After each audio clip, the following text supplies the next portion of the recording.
Hello everyone. বিগোনিয়া প্ল্যান্টকে কিভাবে easily grow করে সারা বছর বাঁচিয়ে রাখবেন এবং গরমে কিভাবে কেয়ার করবেন এবং কিভাবে বিগোনিয়া গাছের সংখ্যা খুব সহজেই বাড়ানো যায় অর্থাৎ প্রোপাগেট করতে হয় তা নিয়ে আমার এই আজকের ভিডিওটি। তো দেখতেই পাচ্ছেন আমার বিগোনিয়া প্ল্যান্টটা কতটা হেলদি এবং কতটা বুশি হয়েছে।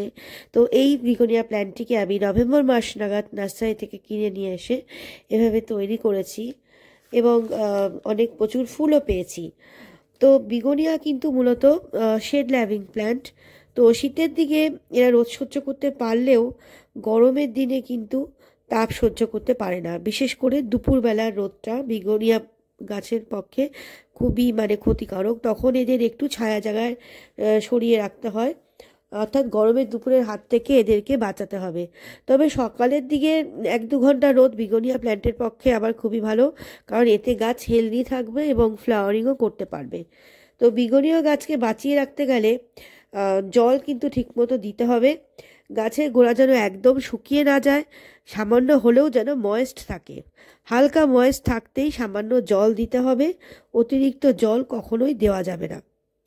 মাঝে মাঝে ফাঙ্গিসাইড জলের সাথে মিশিয়ে স্প্রে করতে পারলে গাছের গোড়ায় দিলে রুট সিস্টেমটা ভালো থাকবে। এবং বিগোনিয়া গাছকে কিন্তু বৃষ্টির হাত থেকে অর্থাৎ বৃষ্টির জলের হাত থেকে বাঁচাতে হবে, কারণ বিগোনিয়া গাছ বর্ষার যে সময় যে জল, বৃষ্টির জল, সেটা একদমই সহ্য করতে পারে না। এর ফলে গাছে ফাঙ্গাস লেগে গাছ মরে যায়। তো তার জন্য বর্ষার জলের হাত থেকে বাঁচাতে পারলে শীতে গিয়ে আবারও নতুন করে ফুল পাওয়া যায়। তো এই গাছটি কিন্তু সারা বছরই ফুল দিয়ে থাকে, তবে শীতকালেই বেশি ফ্লাওয়ারিং করে। আর এই গাছকে বাঁচিয়ে রাখার জন্য আরেকটি পদ্ধতি হলো কাটিং গ্রোয়ের মাধ্যমে। তো এই গাছের কাটিং কিন্তু খুব ইজিলি গ্রো করা যায়। তো এই গাছের দেখতে পাচ্ছি আমি আমার গাছটিকে যেহেতু উপর থেকে অনেকটাই প্রুন করে নিয়েছি এবং কাটিংসগুলো আমি আবার গ্রো করেছি, এবং যার ফলে দেখুন অনেক ছোট ছোট গ্রোথ ভিতর থেকে তৈরি হচ্ছে। অনেক ছোট ছোট পাতা, কচি কচি পাতা দেখতে পাচ্ছেন কিভাবে তৈরি হয়েছে, আবার নতুন করে গ্রোথ নিয়ে নিয়েছে গাছটা।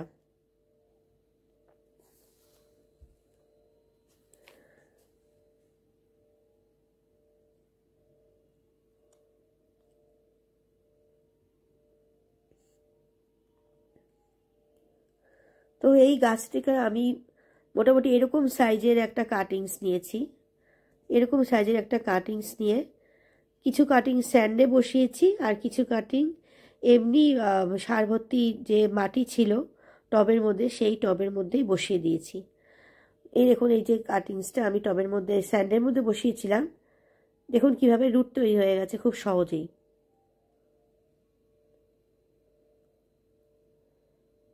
বাড়িটা যেহেতু ভিজেছিল তাই আমি আলতো করে টান দিয়ে তুললাম। আপনারা যখন তুলবেন তখন কিছু সাহায্যে তুলবেন, নালে রুটটা নষ্ট হয়ে যাওয়ার চান্স থাকে।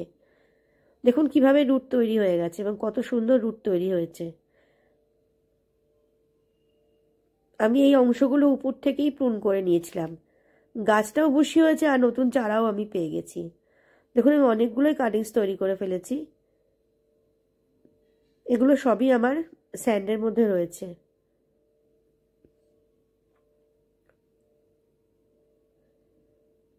এই সাদা বিগোনিয়াটার থেকেও আমি অনেকগুলো কাটিংস নিয়েছি, যার ফলে এইখানেও দেখুন প্রচুর গ্রোথ তৈরি হয়েছে। আবার নতুন করে গাছটার গ্রোথ নিয়ে অনেকটাই বুশি হয়ে গেছে।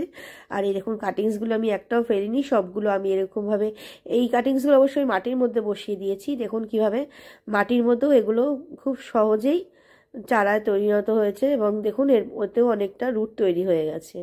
আমি আপনাদের দেখাচ্ছি বের করে। আমার মাটিটা যেহেতু আলগাই রয়েছে, একদম ভিজে নরম হয়ে রয়েছে, তাই আমি আলতো করে টান দিয়ে এটাকে বের করতে পারবো। কিন্তু আপনারা চেষ্টা করবেন সবসময় কিছু সাহায্যে গাছটাকে রুট থেকে আলগা করার জন্য। আমার যেহেতু মাটিটা খুবই আলগা হয়ে রয়েছে তাই আমি আলতো করে টান দিয়ে দেখুন তুলে নিয়ে আসছি। দেখুন মাটির মধ্যেও কত সুন্দর রুট তৈরি হয়ে গেছে। দেখতে পাচ্ছেন কিভাবে মাটির মধ্যেও রুট তৈরি হয়েছে, পুরো একটা চারা তৈরি হয়ে গেছে। এভাবে আমি অনেক কটাই চারা পেয়ে গেছি। এবার এগুলোকে আবার আমি রিপোর্টিং করে দেব।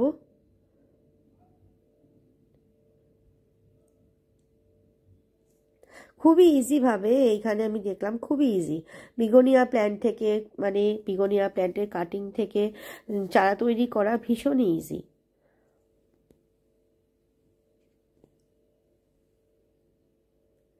পুরো মাটির মধ্যেই এটা আমি বসিয়ে দিয়েছিলাম। স্যান্ডের থেকেও আমি দেখছি মাটিতেই বেশি রুটটা ভালো তৈরি হয়েছে। দেখুন কত সুন্দর একটা হেলদি চারা তৈরি হয়ে গেছে একদম। এবং দেখুন গাছগুলো কতটা, যার ফলে বুশি হয়ে গেছে। আমি উপর থেকে যেহেতু প্রোপাগেট করে নিয়েছি, দেখুন উপর থেকে যেহেতু একদম উপর থেকে পুনিং করে নিয়েছি ছোট ছোট ডালগুলোকে, যার ফলে কতটা বুশি হয়ে গেছে গাছটা উপর থেকে। পুরো গাছটা আমার একদম ঝোপালো হয়ে গেছে।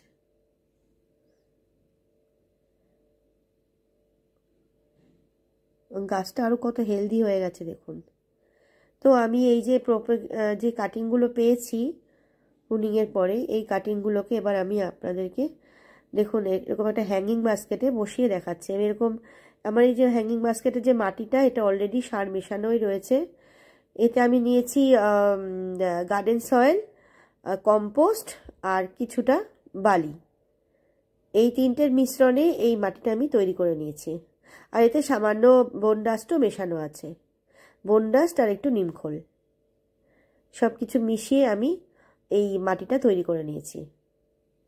তবে বোন ডাস্ট আর নিমখোল আমি দু চামচ মতো নিয়েছি, আর গার্ডেন সয়েল নিয়েছি বেশিরভাগ, আর বালি আর কম্পোস্টটা কমই নিয়েছি।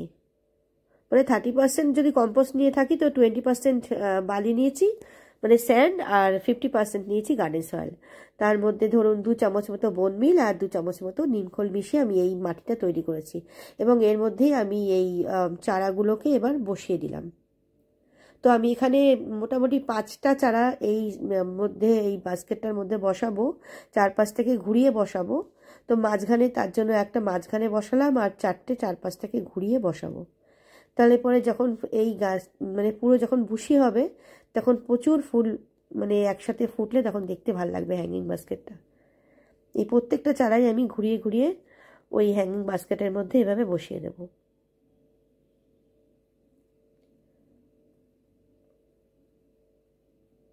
তো দেখতেই পেলেন যে কতটা ইজিলি আপনি এইভাবে কাটিংস থেকে চারা তৈরি করতে পারছেন। এবার দেখুন প্রত্যেকটাতে কিভাবে রুট তৈরি হয়েছে।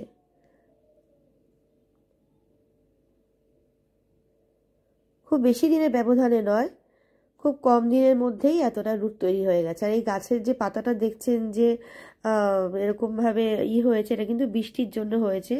গাছের পাতাটা এরকম ফুটো ফুটো তৈরি হয়েছে, এটা বৃষ্টির জন্য হয়েছে, গর্তের মতো হয়ে গেছে। কোনো রকম পেস্ট অ্যাটাক নয় এটা, এটা জাস্ট বৃষ্টির জলে এরকম হয়ে গেছে। এভাবে আমি গাছটার চারদিক দিয়ে বসিয়ে দেব। তো দেখতে পাচ্ছেন আমি এইভাবে কাটিংসও তৈরি করেছি, আর আমার গাছটাকে অনেকটা বসিয়ে তৈরি করে নিয়েছি। আর এদের সব থেকে বড় মেন কথা হচ্ছে যে ফার্টিলাইজারটা হচ্ছে, যে ফার্টিলাইজার প্রথমে আমি শীতকাল যেহেতু ছিল সেহেতু আমি এখানে খোল পচানো জল সপ্তাহে 1 দিন করে দিয়ে গেছি। আর তাতেই দেখুন আমার গাছটা কতটা হেলদি হয়ে রয়েছে। কিন্তু গরমকালে তখন খোল পচানো জলের পরিবর্তে এনপিকে, যে কোনো ব্যালেন্স এনপিকে দেওয়া যেতে পারে। যেমন এনপিকে 19-19-19টা 1 লিটার জলে 1/2 চামচ মতো নিয়ে মিশিয়ে গাছের গোড়ায় দেওয়া যেতে পারে। অথবা ভার্মি কম্পোস্ট বা গোবর সার নিয়েও জলে ভিজিয়ে নিয়ে 2 দিন রেখে তারপর গাছের গোড়াতে দেওয়া যেতে পারে। তাতেও গাছটা গরমের দিনে ঠান্ডা থাকবে এবং যথেষ্ট ফুলও দেবে। তো এই ছিল আজকে আর আমার ভিডিওটি। তো ভিডিওটি যদি ভালো লেগে থাকে তো অবশ্যই লাইক, শেয়ার এবং সাবস্ক্রাইব করবেন। ধন্যবাদ।